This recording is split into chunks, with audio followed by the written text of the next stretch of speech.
हो गया सर, आ गया live on Facebook.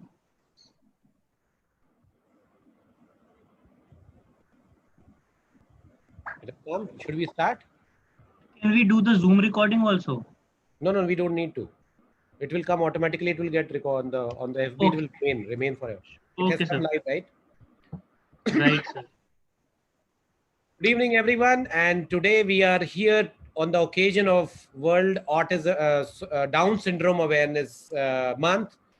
That we, the Haryana chapter of occupational therapists, thought of discussing, connecting with people, parents, and professionals about Down syndrome. I, along with Rajiv Khanna and Pulkit Joshi, and all OT community, would like to invite and welcome Dr. Ashish Sahani. Dr. Sahani is a well-known developmental pediatrician. He is a very, I should say, a friendly neighborhood doctor. I'm very touched by the way he is so grounded and so connected to the masses, and he has an immense love towards academic aspects, about dissemination, about research work, and also sharing his thoughts and knowledge with others. I had the privilege of doing more programs on ADHD with him, and today we have him for the Downs awareness as well. Thank you, Dr. Ashish, from the entire OT fraternity. I would now invite Rajiv Khanna and Pulkit Joshi to please start a presentation on Down syndrome. And thereafter, we would take up some specific questions from the viewers, or we will have our own discussion. Rajiv and Pulkit, you may please start. Sure, sir.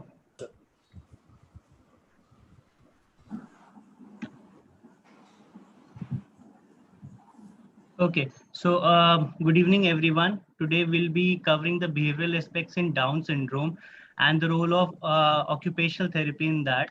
So we have listed out typical behavioral challenges that we feel in kids having Down syndrome, which includes difficulty in initiating or participation in the task, limited engagement, rigidity of behavior, difficulty in on-task behavior, and inattention or self-regulation. We will be extensively going through all these areas separately. But before we go, we need to put some light on these areas to understand what can be the underlying causes for such behavioral presentation. This includes sensory dysfunction, delayed developmental milestones, musculoskeletal conditions, socio-communication skills, and other medical problems, which will be separately taken by our guest speaker, Dr. Ashish. So I would like to call now my colleague Pulkit Joshi to go over the details of these areas. So, hi everyone, I am Pulkit, and now we'll discuss about the particular behaviors which happen in Down syndrome. So, the first one is difficulty initiation and participation. So, we have classified some situations in it. So, the first situation is parents introducing the child to the guest.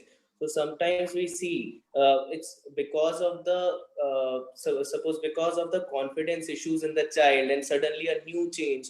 The children with Down syndrome sometimes feel anxious meeting meeting some new guest and some new people. The case two says that child taking turn in group activity at school. So we see it's all related. It's like मैं अभी एक school में बैठा हूँ and suppose there is a group activity going on. यहाँ पर हम लोग लंच टाइम में हैं या फिर कोई पर्टिकुलर सेट ऑफ एक्टिविटी कर रहे हैं. So we know the presentation of downs. वो एक्टिविटी हो सकता है it's too challenging for me. Suppose because of my physical abilities I can see कि ये थोड़ा सा डिफिकल्ट हो रहा है. So I cut off myself from that particular situation. वहाँ इनिशिएट करने में मुझे थोड़ा डिफिकल्टी हो सकती है. Same goes while sharing the meal time with the peers. यहाँ पर भी इनिशिएशन में बिकॉज इट्स अ ग्रुप यहाँ पर थोड़ा हो सकता है क्राउडेड भी हो. थोड़ा सेंसरी एक्सपोजर का भी इशू आ सकता है. It's too crowded. I don't like the sensory texture and all. Everything is there. Even in the traveling challenges during now the case 4 says traveling challenges during the vacation. So when we are going to a vacation, whether we are going by a plane, by a train, or anything bus, maybe the bus is too crowded or the plane is too noisy. So everything it's related to the auditory sense, maybe the vestibular sense, even with the uh, crowded places in there. So whenever we are going, so now we'll discuss about the solutions. Now our fellow OT Rajiv will share about the solution. Will tell about the solutions. Yeah. So as we have just now discussed about what can be the possible causes for such situations, the solutions to it is very simple and we will extensively go about it. So talking about the solutions. So first to go about it, we need to prepare the child considering the scenarios that Pulkit discussed right now. So preparing the child beforehand, giving an overview about the situation, talking to the child, explaining him in a very creative way helps the child get conditioned to a new challenge or a change in the home environment or a kind of group activity that is there in terms of school environment or during meal time or traveling. So it's a small talk with the child beforehand a situation is coming up. Then second is role plays and role modeling. So role plays happen in terms of before the situation where you are having a small candlelight dinner among your family members and you're including the child and you're teaching the child how to emotionally or behaviorally get accustomed to that situation. And role modeling comes, you can include his sibling or you can be a role model to the child to teach him the designated behavior or social communication skills or kind of physical or emotional responses for a certain situation. We also use different kinds of social stories to build around a certain situation, explaining the child with a small, short, crisp message so that the child understands it. A lot of social stories books involves very creative pictures and uh, very in a kind of sequence where they're teaching the child a certain event.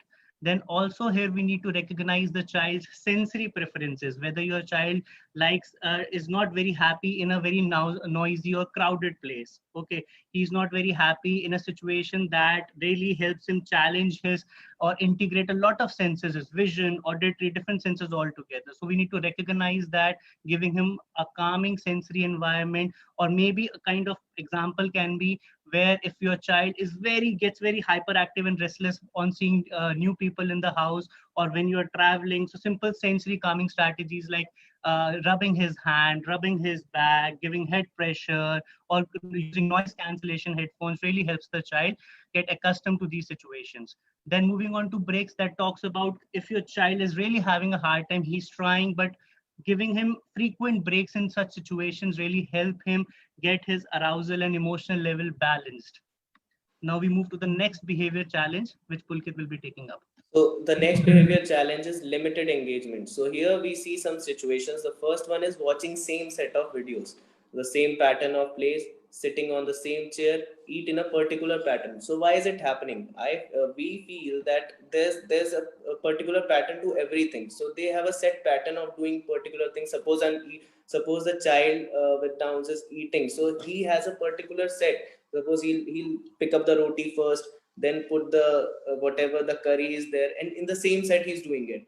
There's no other way he's going to do it. If we are in the same way, for the video, suppose I'm watching a video, so I like only particular set of videos, I'll watch continuously about those videos only. I'm not going to change that set. So if I change it, I don't like it. So I continuously looking at that set of videos, same with the same pattern of play. Suppose I want to kick a ball while putting it in a place, so I'll go to that place and then I'll put the ball and then only I'll kick it. I'm not going to kick it from anywhere else. So it's like the same pattern we have for particular things. Even for the chair, if we see that I like to sit on a same chair, so it must be because of some sensory issues or some gravitational insecurity. There are chances of getting a gravitational insecurity if the maybe the chair is too long and I don't feel safe and secure while sitting on that chair. Maybe the chair is it's too puffy, so whenever I sit in, it's like something which I don't like. It's too I get that kind of proprioceptive input which I'm not liking it. Maybe it's suppose I'm sitting on a rocking chair, so it gives me a sense of it's giving me a sense of movement, so I don't like that set. So that's why maybe there are some sensory issues as well along with the pattern, so we see in these children. So now we'll switch to the solution part. Let's hear it. Thank you, Pulkit. Okay, so considering these scenarios where your child is fixed up to a pattern or a repertoire, where there is same set of videos that being watched or a kind of play form. First of all, I would like to mention here that it is take it in a more positive way, where if your child is having a pattern to it, we use the pattern in itself to cause learning and make it more creative and interesting for the child. So give the child that control. Don't take that pattern away from him. Okay, respect his choices, but giving a sense of element of change to it, very minute, very small, by breaking pattern in terms of connecting a preferred item to a non-preferred item. Considering the scenario here, if your child is watching a video on loop, but he's sitting on the same chair, we give him the same video, his preferred item, in a new situation, maybe sitting on a bed or another couch, in which that is an element of change for him. Okay, to explore that pattern while he's watching his preferred video, and then generalizing it to other situations. When I say generalizing, it means a more functional outcome that we are looking out at here. For example, if you're there are certain kids who tries to put their hands on the face, okay, and it's a repetitive pattern. When you talk to them, they put their hand on the face. So instead of taking their hands away from their face, we can play a peekaboo game. Okay, 1, 2, 3, peekaboo. So both the actions are being covered, and you have turned it into a more functional, creative game form. And that's how you are building a connect with the child and respecting his choices. We move on to the next behavioral pattern. So the next behavior pattern is rigidity of behavior. So here we see a case where kid is going to where the child is trying to distract the parents and teacher when they have assigned a particular or difficult task for him. So why is he feeling that task is difficult? Maybe because of the physical presentation the child has. So it must be because of his hypotonia, because it requires a lot of muscular effort, which obviously I have this hypotonia in me, and it's difficult for me to do this much of to just cross the monkey bar and continuously jump a lot from a heighted obstacles. So it must be difficult for that kid to do such kind of tasks. So maybe that's the difficulty. Maybe any kind of fine motor activity. If we suppose we are writing and I feel that the grip strength is not proper, I don't have that. I have a poor grip strength, so I feel it's difficult for me to just continuously hold on the pencil and complete that task. So I try to distract the parent and teacher with some other behavior. Maybe I'll do some kind of signs, like I'll try to escape it. I'll run away from it. So I'll show these kind of things. Suppose there's a task which requires a lot of coordination activity. Suppose the eye-hand coordination or the normal coordination while walking or doing some stuff.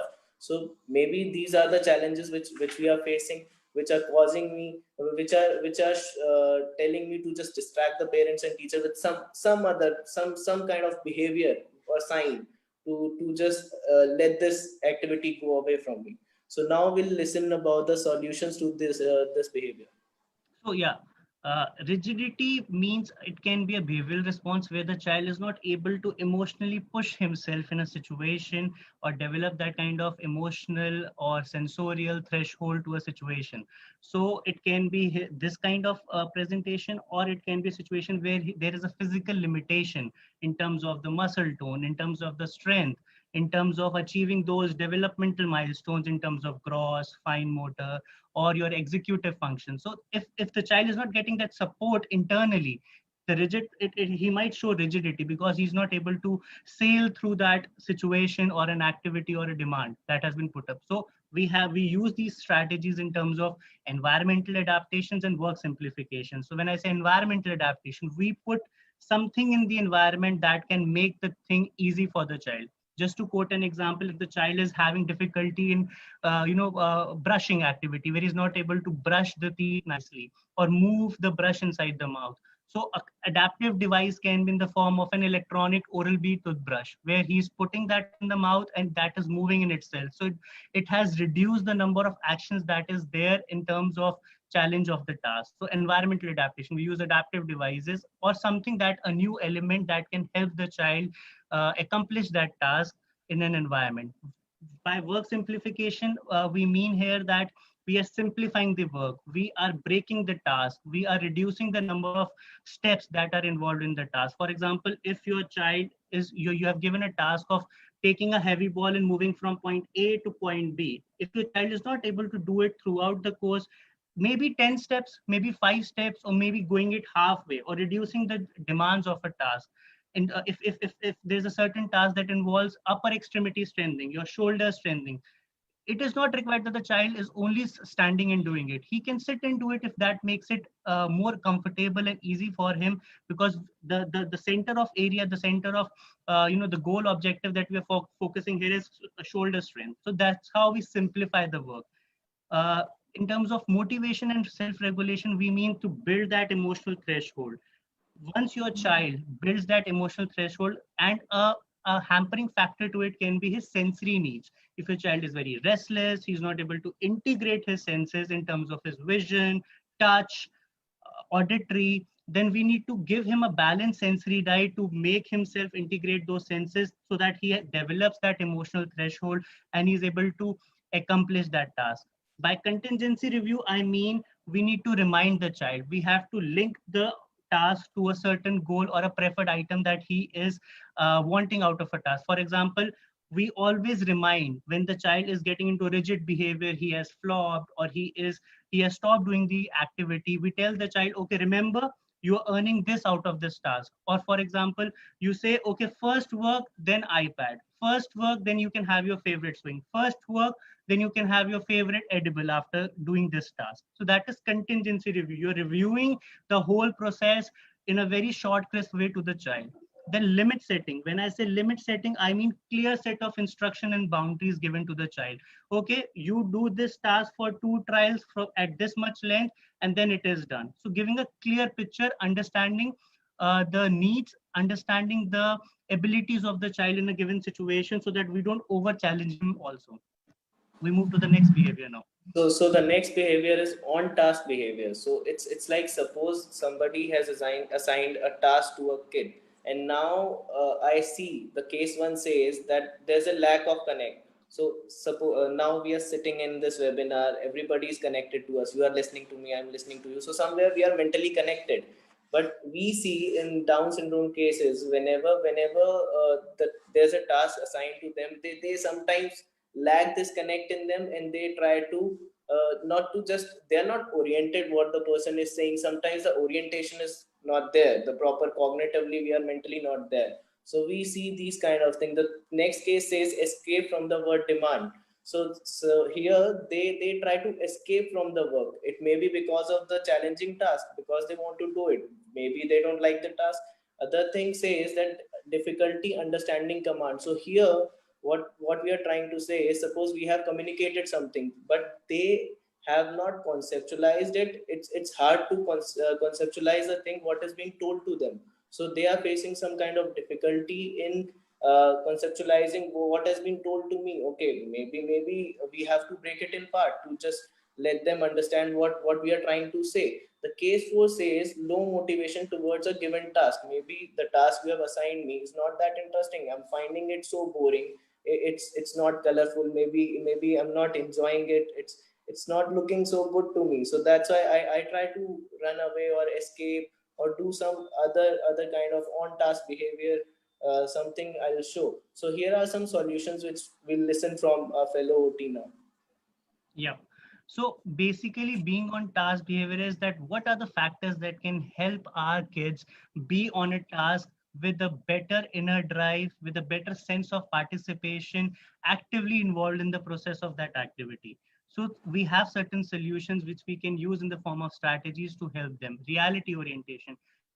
Are they even connected to the reality of the task? What are we doing? How we are doing it? What is the process? What is the pattern to it? So orienting them through communication, orienting them through exploring those equipments beforehand you begin a task. For example, if I want to prepare a child of doing some fine motor activity with the therapy, I let the child play with therapy for certain duration, say 5 minutes, 2 minutes, and so the child better gets oriented himself to a certain activity or a situation. Then sensory calming environment for a situation where there is too much, disturbance in the environment. It is overloading for the child in terms of his sensory needs. We need to calm down the quiet room, only you are there with the child and you are giving clear set of instructions, so he's able to register it. We have seen in kids with Down syndrome that their auditory processing is not very good, so the pitch of in which we are giving the set of instructions, the clarity of it is also kind of sensory strategy that we use here. So token economics, being on task behavior, giving them so it's a very common phenomena. We do it to different age groups also. So every trial, with every trial, the child is earning a token. Okay, so 5 tokens, a token board is done, and then you are earning your favorite iPad or an edible or another activity or a toy that you wanted to play with. So there's a visual kind of a feedback in terms of the token board that is there, that helps the child understand the process of executing and getting involved in that game form or an activity. Then that next is matching task reality with abilities, which is a very important point. We don't over challenge where this is the prime role of us as a therapist, as a parent, that we don't need to over challenge the child. We need to give the right match, the right kind of challenge depending upon their abilities. And how we do that, we first begin with the task by taking a baseline data to it, a starting point to it, where we can understand that this is where the child is at present, and that's how we can develop a mental plan of action in our mind to go about a situation. Then backward chaining, it's a very common thing where if a task has 10 steps, so 8 steps are done by you, and the final last 2 step or the final last step is done by your child. That really helps him achieve success in an early way, so that he gets more motivated in accomplishing or initiating or getting involved in that task. We move to the next behavior now. So the next behavior is inattention. Inattention. So case 1 says inattention to tabletop activities at home and school. So basically, whenever we have, suppose my mother has assigned a work to me, like now, while eating, we can see that kids with Down syndrome, sometimes they get inattentive, and they get distracted from the while eating food. They try to run away or do any kind of, they show any kind of inattention thing there. So when we see that maybe they're facing difficulties while eating, or it's because I'm struggling with the spoon and the fork thing. Maybe that's what distracting me to while doing the main functional aspect of it. The case even while in the classroom while writing, I'm still struggling while holding the pencil. That's distracting me with doing the work the teacher has assigned me. The same thing now will go to the next case, difficulty sitting behavior. So difficulty sitting behavior, we see that kids with Down syndrome, they are not there. They continuously move around. There's a distraction in them. They continuously they just want to get up from the place and move around, just around the classroom or in the home, continuously jumping around, playing around.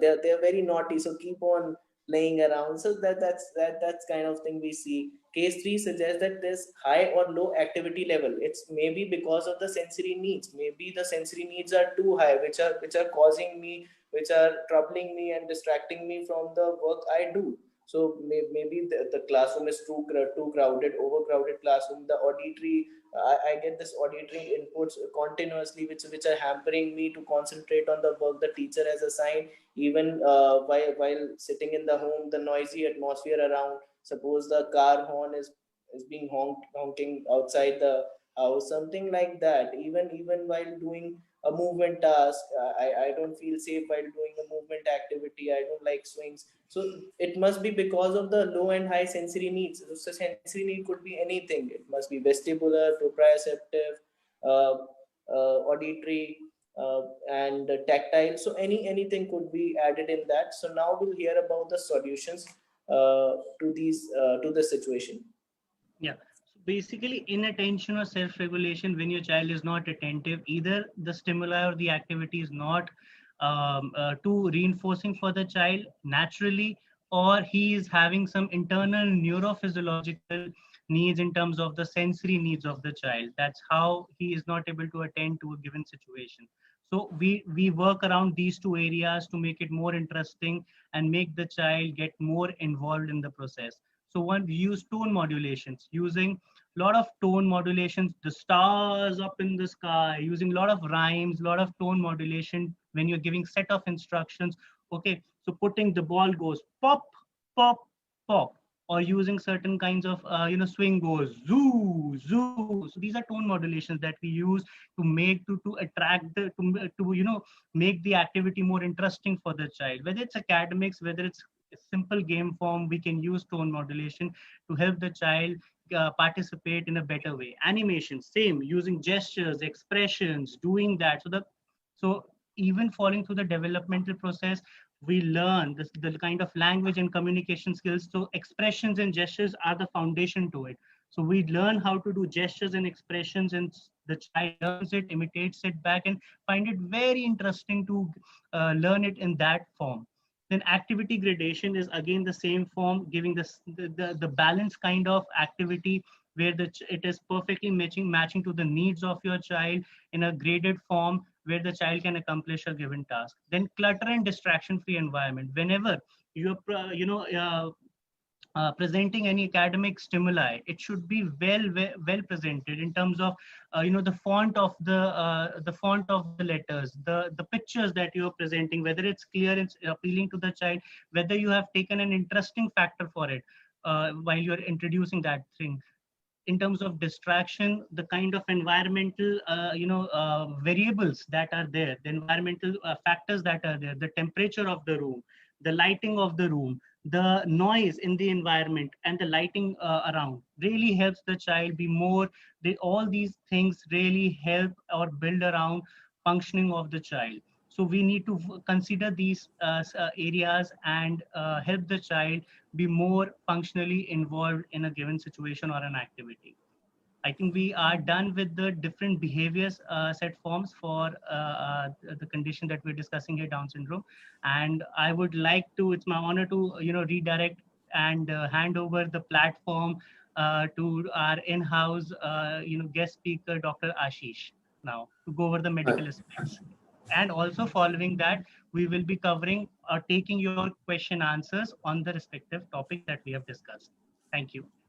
Thank you, Rajiv. Thank you, Manish, for a very great introduction. I don't think so. I deserve it anyway.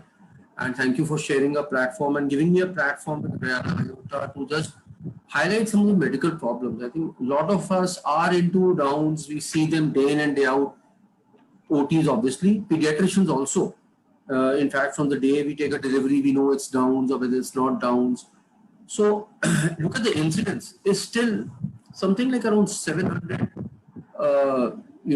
deliveries happening per 1 lakh births. It's a large number. And looking at the number, in spite of the fact that there is a huge improvement in the antenatal diagnosis now than it was, say, a few years back, we still keep on seeing Down syndromes. But on the other hand, if you look at the positive side, I have some data with me which shows that the life expectancy of such children has improved tremendously. In, say, something like 1983, we had a life expectancy of children with Down syndrome around 25, 30 years. And right now, in 2020, that means, say, around 30, 35 years down the road, the life expectancy has gone up to 60 years of age. So a lot of credit to medical personnel, to health professionals like you, the occupational therapists, who making life much more easier for them, life easier for their parents who are now able to look after them. Any questions? First, I would like to answer them, and then I would carry on with any of the medical, with all the medical complications that can happen. Sure. I think, Dr. Sari, let's take up the medical complications. But along with that, whenever you have time, if you could talk about what kind of examinations, what kind of medical examinations should be taken up annually for children with Down syndrome. So more for information for the families. Yeah, so something which is very common, we all know, when the moment you see a Down syndrome, how do you diagnose a Down syndrome? Apart from the fact that to make it sure that it is Downs, because you have certain people from certain parts of society who might be having some features which might be, overlapping. So one thing which is very common in all Downs is hypotonia, right? Which is, I think, almost universal. Decreased tone. Then they have a single palmar. Other things which are there, but it might not be present in all, is a single palmar crease. We all are familiar with that. Upslant of the eyes, a very weak morose, a large AF, then a mongoloid features, as the name itself suggests. They have sandalfoot deformity, there's a gap in the first and the second toe. Hypotonia, classical, very classical. All their milestones are delayed. Now, my request to all the pediatricians who are seeing if and all they're connected is that whenever a child with Down syndrome comes, whenever we are vaccinating the children in our first year of life, we make it sure to add anthropometry, weight, height, and head circumference at every visit. So there are separate charts for Down syndrome, which are easily downloadable. Please don't use standard NCHS or standard Indian Academy of Pediatric charts, because they will lead to a false negative, as far as I think, to these children, because you will always find them lagging behind when it comes to maybe height and when it comes to head circumference also. So there are specific charts for children with Down syndrome which should be used to monitor their height and weight. That is the first thing which is very important. Secondly, other thing which is important is obviously the genetic analysis. Trisomy 21, is the hallmark or is the trait which is present, and it is present in almost like around 92% of the children have a full 21 chromosome. There's a 2% which are mosaics. Mosaics means that not all cells of the body will be having 21, but some cells might be spared. So these children might be having a little less severity of Downs. Right? So there's a whole severity of Downs. You have some Downs who are very hypertonic, very regressive. There are some Downs who are very, very well to do. I mean, they don't look like as if they have any, as if they are atypical in any way. So that depends on the amount of genes which are being transferred. Now, when it comes to medical examination, things which are important, vision, hearing, they are utmost important. It has to be done at birth. It has to be done at six months again, and it has to be done annually after that. Now, why so frequently, you would say? Normal newborns, we get them hearing done at birth or at 3 months. At birth, it's called OAE, that is otoacoustic emission. At 3 months, it is usually a BERA, which I think a lot of you must have heard of. But in case of Downs, we need to do it very, very frequently every year. Why? For reasons which are multifold. They are very, very prone to ear infections. For reasons, again, that the tone is very less. So whenever they sleep, the tongue tends to fall back. When the tongue tends to fall back, it blocks the eustachian tube. So recurrent ear infections are very common. In those cases which have recurrent ear infections, sometimes you need to show an ENT and a tube is put in the eardrum, right, to drain the fluid. So in that case, a hearing assessment has to be monitored. If there is a hearing problem, then it should be addressed as fast as possible. Because you know very well, if the child is not able to hear properly, then he will have all kind of issues which will mimic your sensory issues. They will mimic your hyperactivity issues, because he's very disturbed. He's not able to hear properly, or he has pain in his middle ear. He's not able to pass that on to you, and he might look like to you like a hyperactive child, or who's might be having. You will say as an OT, I think each of us will look into our field. OT will say the sensory issues. He's very irritable. He's hitting his ears, and I as a doctor would say, no, this is something like an ear infection. So these things has to be worked out in a whole teamwork has to be sorted out for this. Second is vision. They have very common cataracts. They have very common nystagmus. Nystagmus is when you see the movement of the eyes, left, right, to and fro. And they keep on moving the eyes to and fro, to and fro. Very common actually in albino kids, you would see. And third thing that they also have is squint. So all these need to be addressed too, because any of these physical ailments might manifest not as the particular physical ailment, but as a behavioral problem. And we would be addressing the wrong issue in that case. One more thing which is very, very important is thyroid. They are very, very prone to being hypothyroid, though there are some who are also hyperthyroid. So what you need to do is get a T3, 4 TSH done at birth. It is very, very mandatory at 6 months, at 12 months, and then yearly. It's not a very costly test. I think even and it's a widely easily available test. Even in people with Down syndrome at lower strata of the society, or even in villages or in small towns, can get these done. Treatment is equally cheap, equally easy. A hypothyroid child just needs a Thyronorm tablet, which is very, very cheap. So because of these small things, we know a hyperthyroid child will get retarded very, very badly, apart from getting constipated, getting skin problems, and a whole gamut of complaints, and they can be very, very easily sorted out by one just small tablet. And monitoring, you don't even need to go and see an endocrinologist if it is not available. Obviously, if a pediatric endocrinologist is available, nothing like that. But even then, a normal pediatrician can treat that. Other thing that we see very commonly is sleep problems. Right now, why? You see a lot of children, if you see them slowing, they look very cute, you know. Down's children look really a delight of all of us, because the way they are good, enjoy good music, and the way they, they kind of are always chirpy, cheerful, like Manish, I would say. And but one thing that's very common in them is sleep problems. They have high incidence of sleep apnea. Now, what does sleep apnea mean? Sleep apnea means loss of breath, or you forget your breath. Very common in obstructive sleep apnea. You see obese adults, 120, 130 kilo का आदमी है, वो जब सोता है तो he'll go like that and he'll wake up. You know, he'll wake up. So why does that happen? Why does it happen in Downs is they have a smaller tongue, a smaller mouth, a relatively larger tongue, and a loss of tone. Major issue is loss of tone. Tongue tends to fall backwards. Whenever tongue tends to fall backward, they would develop hypoxia. There would be a decrease in oxygen in the blood, and they would wake up with a jerk, you know, and try to get back the oxygen. And apart from that, the whole laryngotracheal airway is also very, very pliable. It is like that, you know, depending on the amount of hypotonia they have. So whenever they tend to sleep, the tongue would fall back, they would get up. So what would happen is, suppose you and I have the problem, in an 8-hour sleep, if we wake up 4 times in the night, morning we would not feel fresh enough, we would not feel energetic enough. On the contrary, we would be very, very irritable maybe, because we have not had a good night's sleep. So there are there are now, in Delhi at least I can say, there are 1 or 2 centers who are doing sleep studies in children. And they do a very good job. And then there are ways, like you're applying a BiPAP in adults, you have BiPAP to apply on children, which can make them sleep comfortably. Because again, as I told you, if you are irritable, you are not working properly, or if a child is throwing a tantrum, we would obviously all go on to behavior. ये तो कुछ behavior problem है. We won't realize that there's something which is, you know, irking him. There's something which is troubling him. Why? Because he did not sleep at night. That has to be taken care of.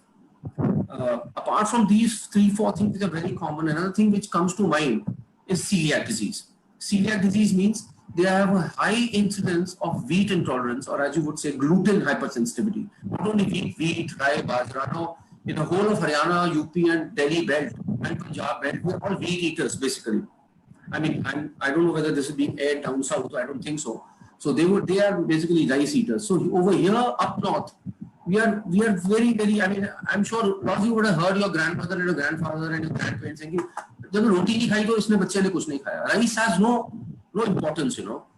But the problem with rice in these children is, I have one child admitted with me right now, came with gluten celiac crisis.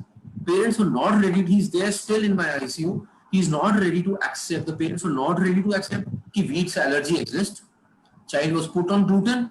He landed up with dehydration, loose stools, stomach bloating up, anemic, kuch lag hi nahi raha tha. Whatever he was taking was not being utilized by the body. He became anemic, he became bloated up. He's just 11 kgs at 4 years of age, just imagine. Same is very common in Downs. Then a very small blood test of TTG, IgA and a total IgA will help us point out if the child has gluten or celiac disease, gluten sensitivity. Usually we do this in Down children at 3 to 4 years of age. If this shows a doubt, yes, there could be, then an endoscopic biopsy is needed. But this can be very easily taken care of by avoiding wheat. And now we have gluten stores in a lot of towns and cities of Delhi and Bombay and the metros at least, where you get gluten-free food. And so it can be very easily taken care of. But these are some of the things which are important when it comes to a child with Downs. But I had another question, and this is more from the perspective of therapy as well, that we kind of observe very frequently. I was wondering whether there is any data or anything on how Down syndrome and ADHD could be involved together, because we the kind of functional problems that we see in children with Down syndrome is frequently inattention, restlessness, or not sitting in the chair, and classroom behaviors are the ones which are more of a problem.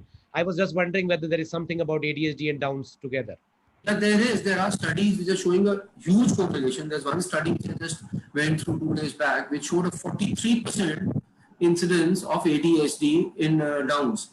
But the point is, especially for therapists, I mean, like you, because we as doctors would not be looking at the behavioral problem, we'll be looking at medical issues more. But especially for therapists, you should be aware that all the medical conditions, almost all the conditions that I have listed before this in my last talk, all these can manifest like behavioral and hyperactivity issues.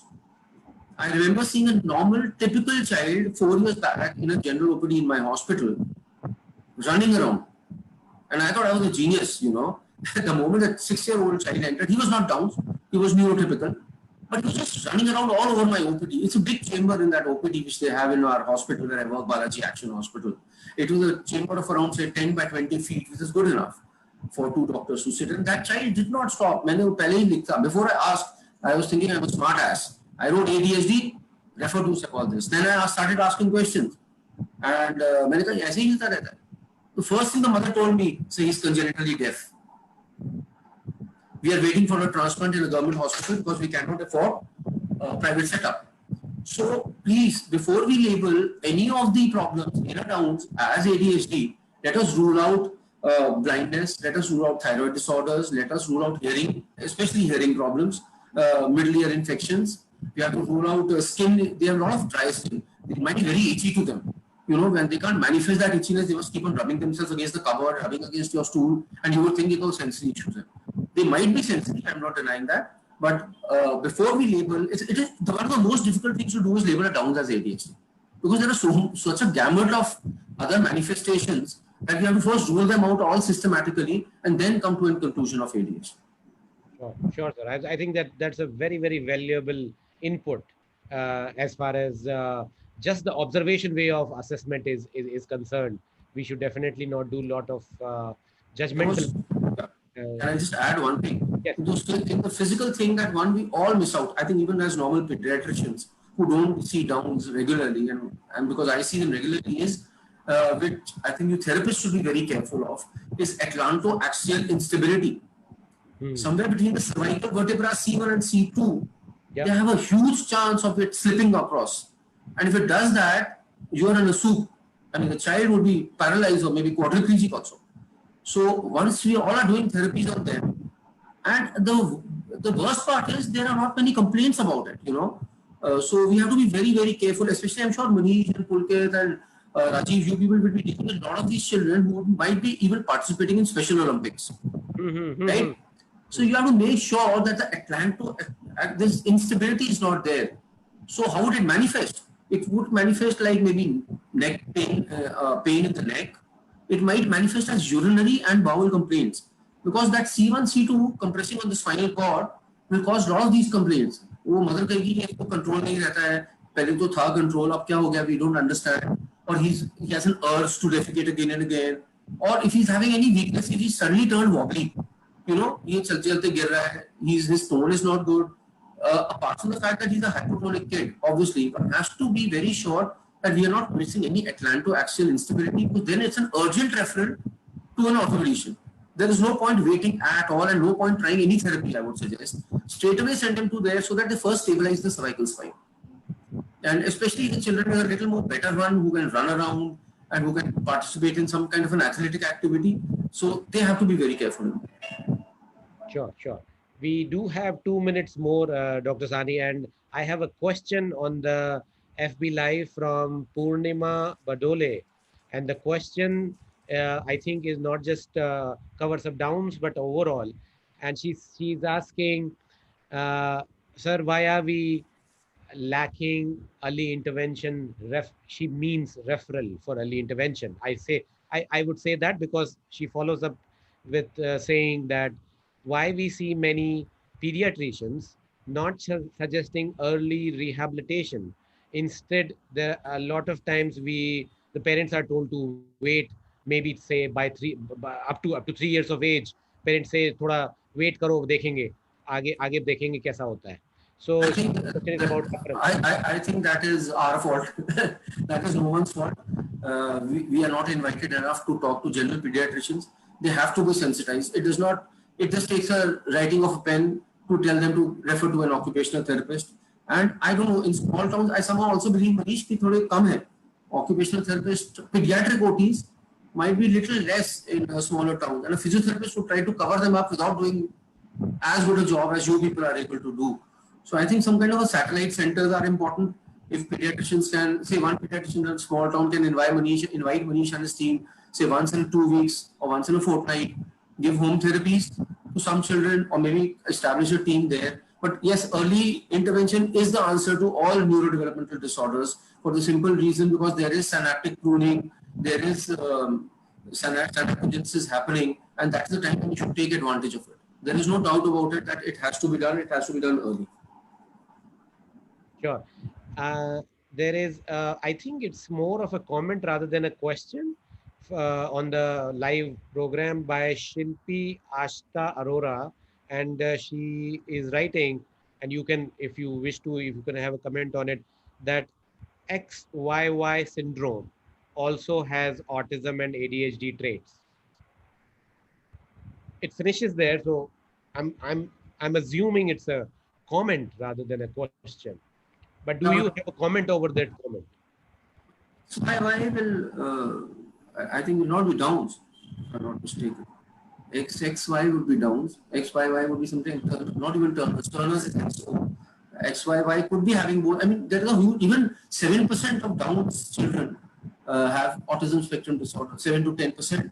So it is not as if a standalone Downs will not be having ASD. It would be having. I think that's a good comment. I know Shilpi well. She's right now based in Australia, and she was with me in Balaji for some time. One more. Do we have 1 minute or so? Yeah, we do. We do have. So one more thing which I missed out, and I always was very fond of it. I was telling to Manish that my wife being a dentist, although I still don't see many Downs, something very important is dental hygiene. Right? They have teeth which are irregular. They have teeth which are late in eruption, and they have a lot of fissuring of tongue. They have a large tongue and a lot of fissuring. So it's request to mother, or maybe even to you therapist, whenever they come, just make sure brushing is done, as I think Rajiv was telling us about an Oral-B brush which works on its own. We tell them to clean the tongue also in the same setting. Maybe with the same toothbrush, you don't need a separate tongue cleaner, because they tend to have a lot of fissuring से dryness हो जाएगा, fungal infections हो जाएंगी. The child will again start turning cranky and behavioral. So I think that is another area, very, very important area, is this oral hygiene. It has to be, be taken care of. And unfortunately, I don't see any Downs coming to my wife or to any dentist. I've been talking to dentists who are my wife's colleagues. Occupational therapies to फिर भी कर लेंगे. I think dentist के पास कोई भी नहीं जाता. None of them have any, and I think tomorrow if someone comes to my wife, I'll also have to work out a protocol first of what to do about it.